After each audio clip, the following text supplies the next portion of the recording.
Presentation number 20, GIT, for the pancreas and spleen, prepared by Prof. Sharaf and revised by Prof. Hanisani. This one is showing the normal anatomy, but this is the pancreas, spleen, both kidneys, stomach, and liver, part of the gallbladder.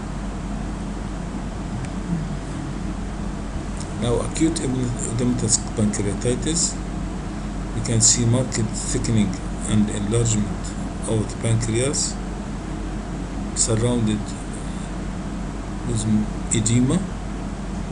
This is still healthy pancreatic tissue with surrounded edema.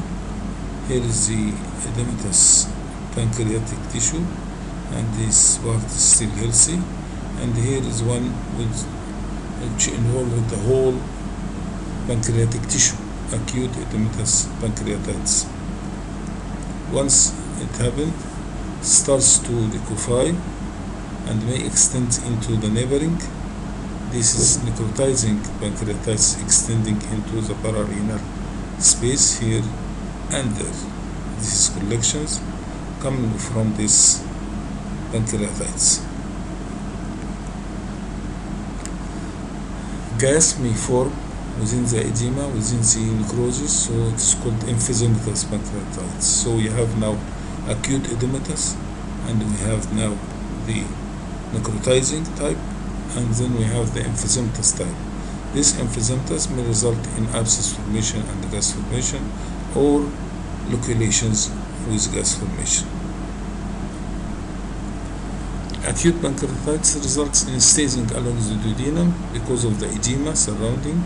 This may obstruct momentarily or at least do some stasis, and gas distended transverse colon. This is gas distended transverse colon, near to or surrounding to or in relation to the inflamed pancreas here, and the duodenum here presented coarse mucosal pattern due to the nearby edema of the inflammatory process. So we have two signs: duodenal coarse mucosa and distended transverse, and here we have obliteration and attenuation of the duodenum.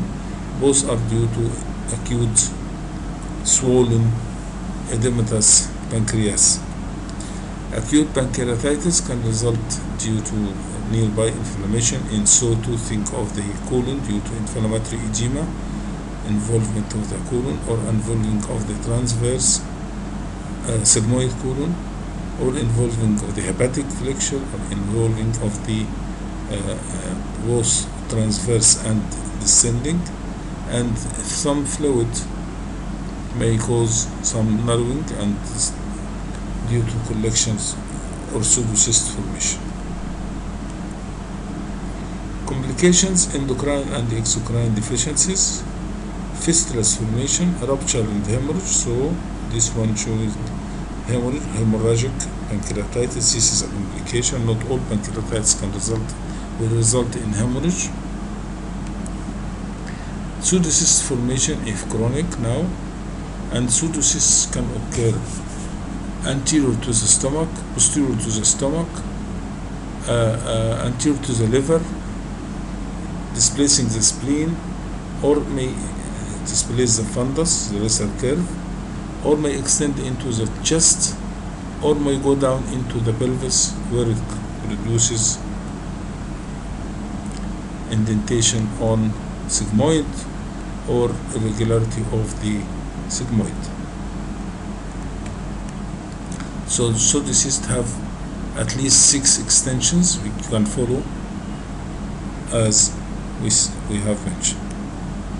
Now this one, pancreatic pseudocyst extending into the hepatoduodenal ligament. This is the one.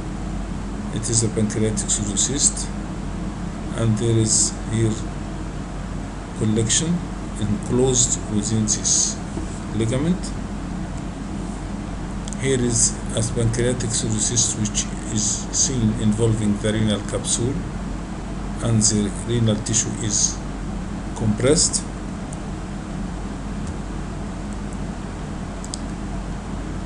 The presence of calcification is another complication, and this will lead to what we call atrophic pancreatitis with calcification.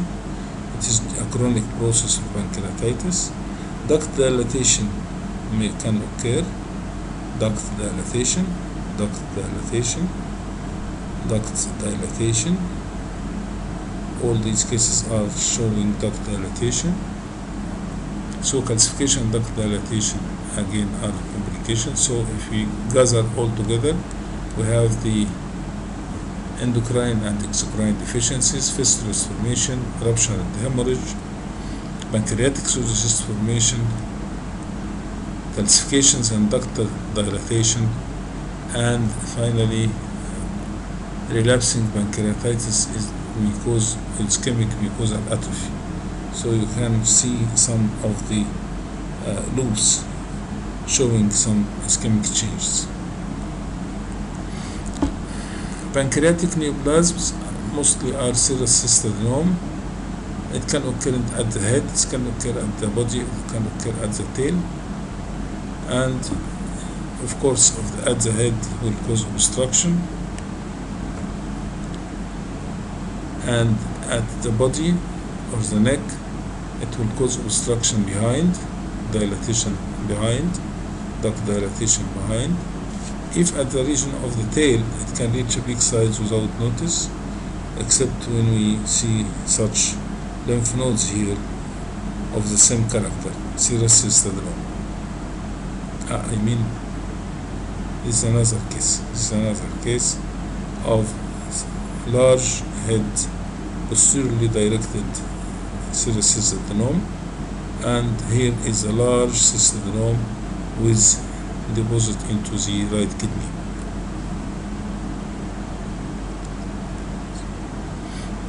Now this is unresectable pancreatic carcinoma, so long it comes out of its extent or the boundary of the pancreas, or if it is more than 3 centimeters, or if it is encasing vessels, it is considered unresectable. Now insulinoma is seen as small enhancing tumor within the body or the tail of the pancreas. Now there are many peripancreatic masses that simulate pancreatic disease as head and neck. We have to distend the stomach and bowel with oral administered contrast medium prior to examination, at least 1 liter and 300 milliliters just immediately before starting. The main lesions include gallbladder lesions and common bile duct lesions as colorectal cyst, duodenal diverticulum and duodenal masses like lymphoma, carcinoma, metastasis, hematoma, and GIST. Colorectal cyst is a large one which is seen indenting the duodenum. Congenital fusiform cystic dilatation of CVD we have mentioned before in the section of biliary. It can simulate a pseudopancreatic cyst. MRCP will allow confirmation of the diagnosis and is non-invasive for delineation of the anatomy. Anatomic distortion from prior surgery as Weber operation or gastric bypass may appear as pancreatic mass. This is distortion due to previous operation, and or the unossification of the afferent loop or pancreatic displacement. Here again the MRCP will help. Extrinsic duodenal diverticulum, it appears as an extrinsic duodenal diverticulum or intraluminal polyp. Extrinsic diverticulum may simulate a necrotic mass or can be confused with pancreatic or pancreatic abscesses. If the diverticulum is entirely filled with fluid, it will be mistaken with cystic pancreatic neoplasm. Evidence of gas or fluid levels may help to establish the correct diagnosis. Annular pancreas can cause narrowing of the duodenal loop, but in a smooth, non-invasive pattern.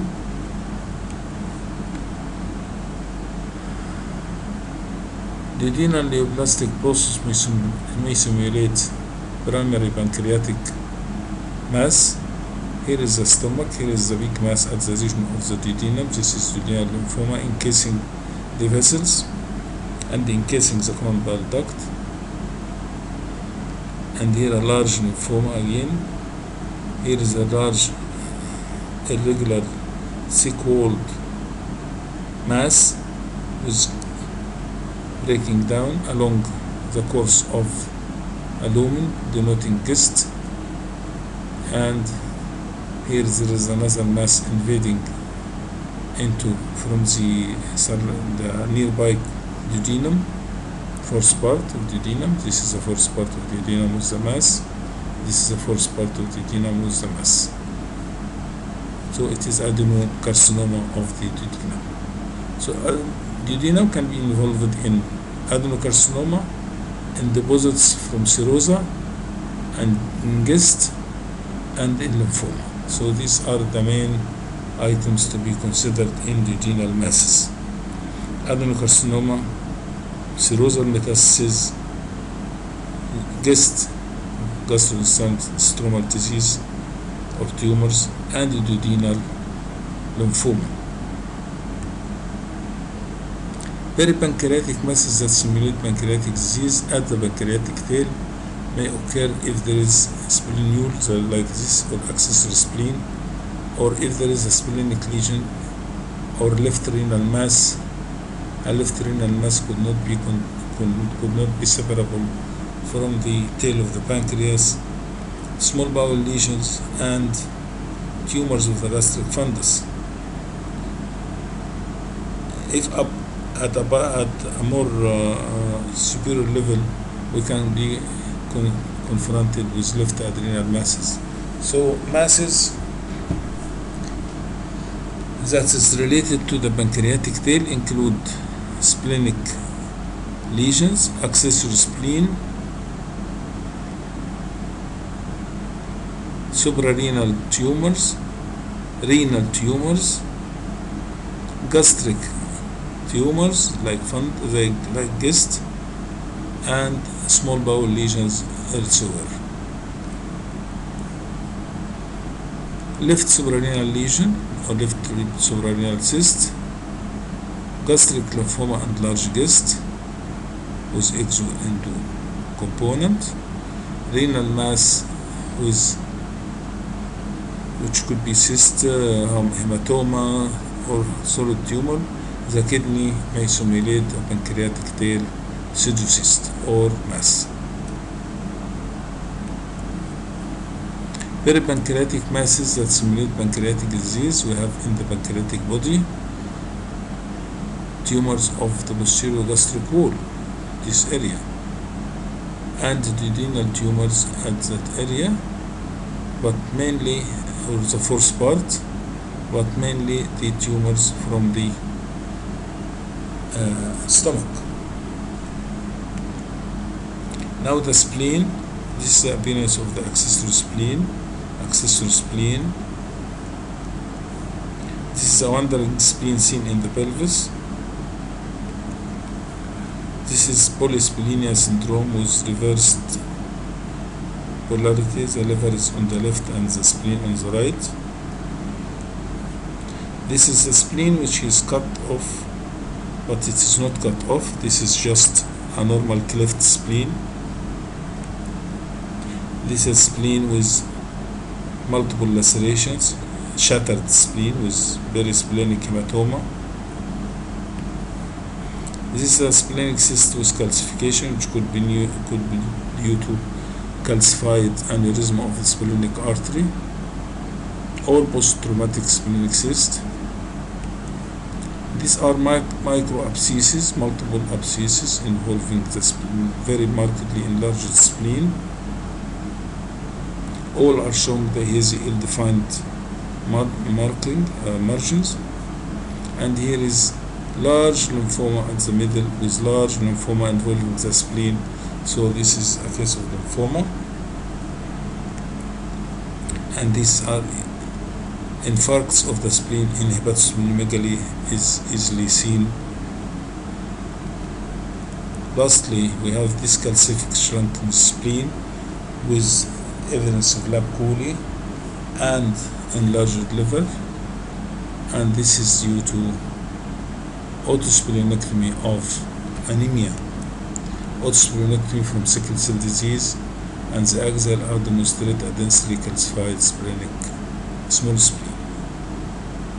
Thank you.